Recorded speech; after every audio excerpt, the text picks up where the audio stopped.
Good afternoon, ladies and gentlemen, and welcome back once again to the Aura News broadcast. It is time now for our daily English news edition, and as usual, I'm Daniel Cook, your host, at 6 p.m. Two former ministers of health from the Socialist Movement for Integration, Petrit Vasili and Vangel Tavo, both strongly rejected the reform proposed for the healthcare system, which would include the dismissal of 338 doctors, nurses, and sanitation and social employees in 24 hospitals across the country. Healthcare is the first sector in which the government has decided to make drastic personnel cuts, and the current Minister of Health explained in this way: "I cannot keep doctors who don't perform well." Despite the fact that the SMI is part of the ruling coalition, its representatives in the commission have rejected the reform. The SMI reps accused the health minister of favoritism and of using dismissals to exert political pressure. The opposition MPs were also against it and accused the Minister of Health of personally benefiting from the funds for the sterilization concession. According to the Democratic MPs, the minister is building a house in Perugia with these funds.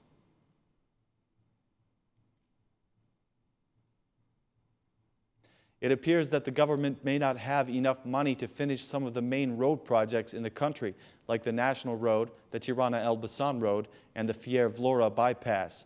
The Minister of Economic Development, Arben Ahmetaj, said at the Economic Commission today that these road projects have been managed poorly and that their costs have increased since the projects began. According to him, €210 million is needed just to finish the National Road and the Tirana-Elbasan Road. The opposition members accused the government of failing to plan enough funds for these investments.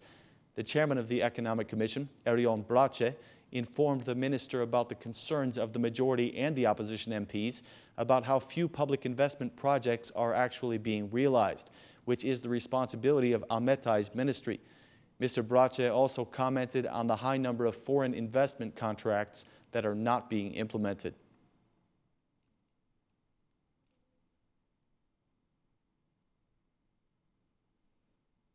The allocation of funds for the municipalities sparked arguments at the Commission of Productive Activity today. The majority MPs shared their suspicions that the allocations of funds for municipalities have been based upon political interests or have been dictated by the ministers of the government.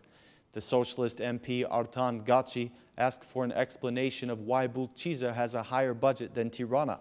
Bulqiza is the electoral area in which the current Minister of Finance was elected as an MP.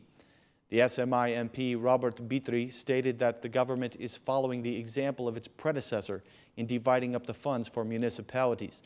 The distribution of funds was defended by the representatives of the Ministry of Finance, who said that they followed the U.S. aid formula and that in the end it was the government that made the final decision.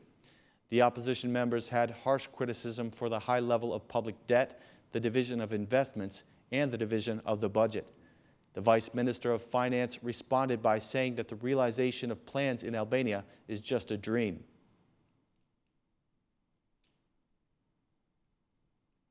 In today's meeting of the Law Commission, the new property bill was adopted with only the votes of the majority. The opposition feel that the new law will only worsen the property problem, and they were unhappy that it was adopted with only 9 votes instead of the 11 that are necessary for the quorum. According to the Democratic MPs, the government is expropriating the property owners a second time with this bill, and they consider this to be scandalous. Awerd Bulukbashi called the bill a mockery and announced that the vote of the opposition is against this draft.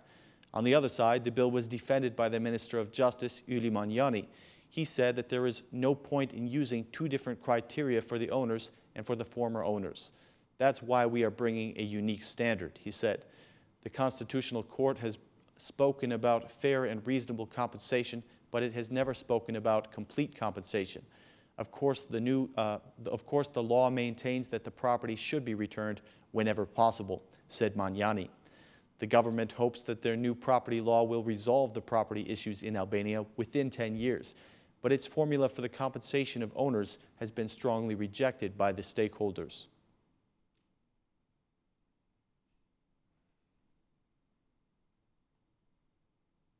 In continuation of his tour called The Time for the Citizens to Speak, the Democratic chairman Basha met with the citizens from the village of Pachram in Shkodër. The opposition leader listened to the concerns of the citizens who complained about unemployment, energy bills, and high taxes. He promised them that the Democratic parties will pardon their energy arrears starting from the first day that they are voted back into power. Mr. Basha invited the citizens to join the protest against the government on December 8th in Tirana. On December 8th, we will face this government, he said. This is a point of no return in removing them from power. Every day, every week, every month that passes, more of your money is being stolen. There is no need to extend this time of evil. We should shorten the time of evil and give you the opportunity to choose the government you deserve, said Mr. Basha. For several months, Chairman Basha has been on a tour of meetings with the citizens all around the country to become familiar with their troubles.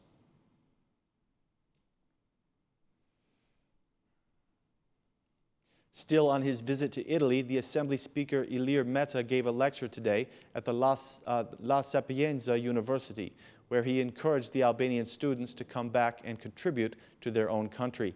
Mr. Meta highlighted the fact that Albania is currently undertaking deep reforms against crime and corruption.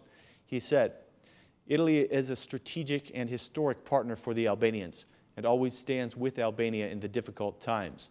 The Mediterranean unites us under the motto, 2 nations, a sea, a friendship.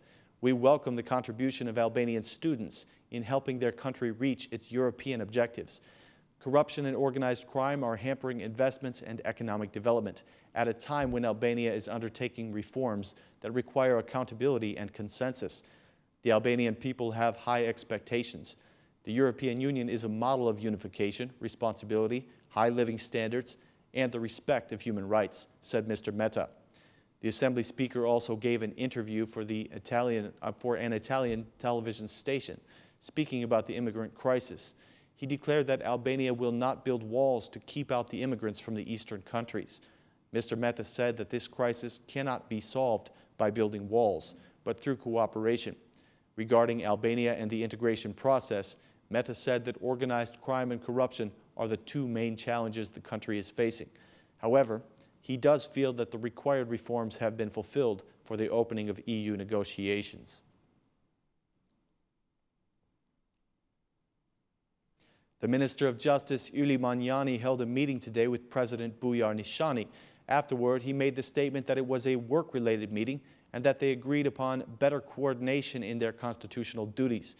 Even though not many corrupt judges and officials have been punished yet, Manjani expressed his support for all those who denounce cases of corruption in the judiciary.